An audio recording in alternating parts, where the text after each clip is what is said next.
한국 설날일까? 중국 설날일까?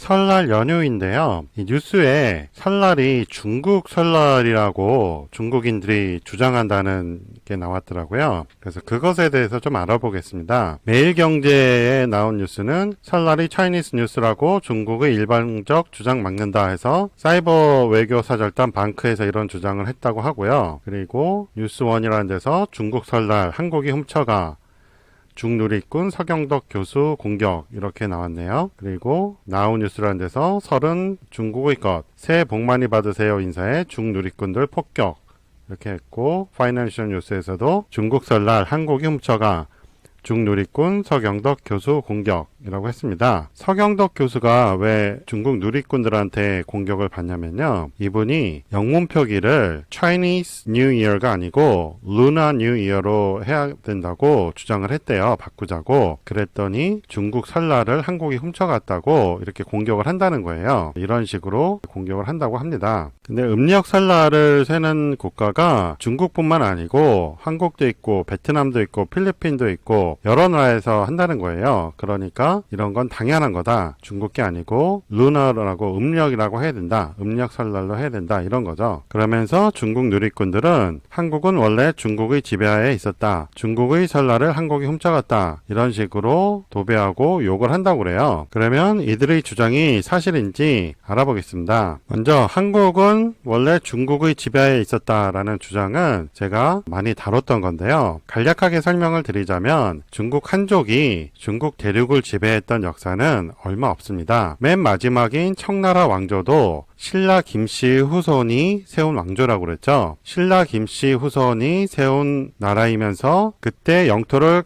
최대한으로 확장을 했어요. 그거를 그대로 이어받은 거예요. 혈통주의 역사관으로 보면 청나라는 우리나라 역사가 되어야 되는데 중국은 혈통주의를 하자니까 한족 역사가 별로 없다 보니까 속지주의를 한다고 그랬죠. 현재 중국 땅에 있는 역사는 모두 중국 역사다라고 우기는 거죠. 그래서 고구려도 자기네 역사라고 하는 거예요. 고구려 땅의 대부분이 현재 만주 쪽에 있었잖아요. 만주가 현재 중국 에 속해 있으니까 고구려는 중국 역사다라고 우기는 거죠. 몽고 역사도 중국 역사라고 우기고 있죠. 몽고라는 나라가 분명히 있음에도 원나라가 중국 역사라고 우기는 거예요. 정복왕조잖아요. 몽고 역사가 되어야 되는 거죠. 근데 몽고는 발해 대야발의 후손인 징기스칸이 세운 나라죠. 그러니까 우리나라 역사에 편입될 수 있어요. 그런데 우리나라는 희한하게도 한반도 내에 있었던 혈통주의, 속지주의적 혈통주의를 채택을 했어요. 고구려 같은 경우는 만주에도 있었고 한반도에도 있었다 보니까 우리 역사로 취급을 했어요. 그리고 삼국사기라는 데도 고구려가 나오고, 삼국사기는 발해가 나오지 않잖아요. 그러다 보니까 발해를 우리 역사로 취급 안 했던 시기가 있단 말이에요. 근데 삼국사기는 발해 역사를 쓴 책이 아니고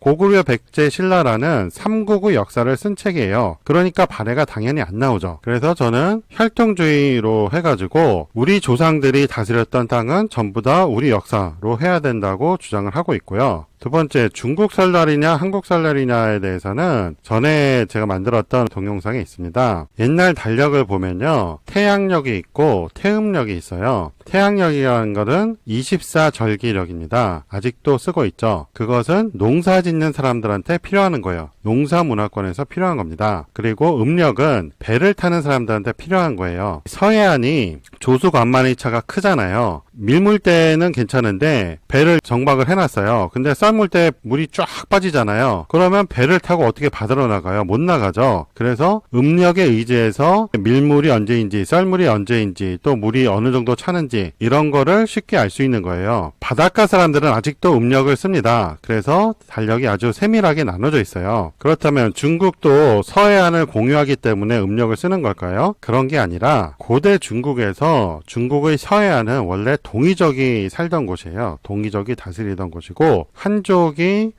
이 산동반도 쪽에 영향을 끼치게 된 거는 한나라 이후라고 보시면 돼요. 진나라까지는 한족의 역사가 아니거든요. 그거는 사마천의 사기 등 모든 중국 역사서에 그렇게 나와요. 족보가 나오는데 허남부터 진나라까지는 동이족 역사, 한나라부터 한족 역사라고 나옵니다. 그 족보를 부정을 하는 거가 사대주의 사학이라고 그랬죠. 한나라는 어디서 일어났어요? 한나라 수도가 어디였어요? 시안 쪽이었어요. 한무제 무덤이 그쪽에 있습니다. 그렇다면 해양 문화예요? 아니면 농사 문화예요? 농사 문화겠죠? 농사 문화니까 음력이 중요한 나라가 아니었단 말이에요. 그런데 왜 음력을 아직도 써요? 동이족의 역사가 중요했기 때문에 그것이 전통적으로 중국 문화에 내려온 거죠. 그래서 음력을 쓰지 않던 민족이 음력을 쓰게 된 거란 말이에요. 동이족은 남색족이라고 했습니다. 피부 색깔이 남색인 사람들이었어요. 그래서 현재 황색족인 한족의 조상이 될 수가 없어요. 근데 한국인들은 몽고반점이라는 남색족의 혼혈 증거를 가지고 있다고 그랬죠. 그렇기 때문에 음력 설날은 한민족의 전통 설날이라고 보시면 돼요. 동이족이라는 남색족은요, 섬에 살던 해양족이었어요. 그래가지고 배를 타고 전 세계를 다녔습니다. 그래서 동남아에서 음력설날 전통을 남긴 거예요. 당시는 그 갈대를 가지고 배를 만들었기 때문에 앞과 뒤의 모양이 똑같다고 그랬죠. 그 전통을 따라서 목재로 배를 만들었어도 같은 디자인을 유지했다고 했습니다. 그런데 그 같은 디자인의 배가 전 세계에서 발견이 되는 거예요. 남색족들이 고인돌 문화를 가지고 있었다고 그랬죠. 그래서 전 세계에 고인돌이 있는 거예요. 현재 한국인은 남색족과 황색족이 혼혈이 되어서 그대로 이어져 내려왔다고 그랬죠. 산동반도 쪽에 살던 동이와 만주 쪽 동이는 다르다고 그래요. 유전자도 좀 다르겠죠. 우리는 혼혈이라고 봐야 되고 중국은 한족이니까 황색족이고, 그래서 음력설날을 쓰던 남색족하고 관계가 없습니다. 중국 동부 쪽에 사는 사람들은 우리처럼 몽고반점이 있을 수 있어요. 조선족한테 물어보니까 몽고반점 있다고 하더라고요. 지금은 중국이라는 나라로 통일되어 있으니까 그렇지만 나중에 또 분열이 된다면 한족 문화와 동이족 문화는 구분이 될 때가 있겠죠. 이렇게 해서 음력설날은 중국의 전통이 아니고 남색족인 동이족의 전통이었다라는 것에 대해서 알아봤습니다. 대종교천부경학회는 천부경 연구자들을 지원하는 곳으로 여러분들의 강의 영상을 이메일로 보내주시면 업로드 해드리고 추후 출판 지원도 합니다. 많은 지원 바랍니다. 후원 계좌 카카오뱅크 3333224-2676363 문의 010-5787-7998 도움되셨으면 구독해주세요. 시청해주셔서 고맙습니다. 이 영상은 클로버 더빙과 오니어 스튜디오, 브루 인공지능 음성으로 만들어졌습니다.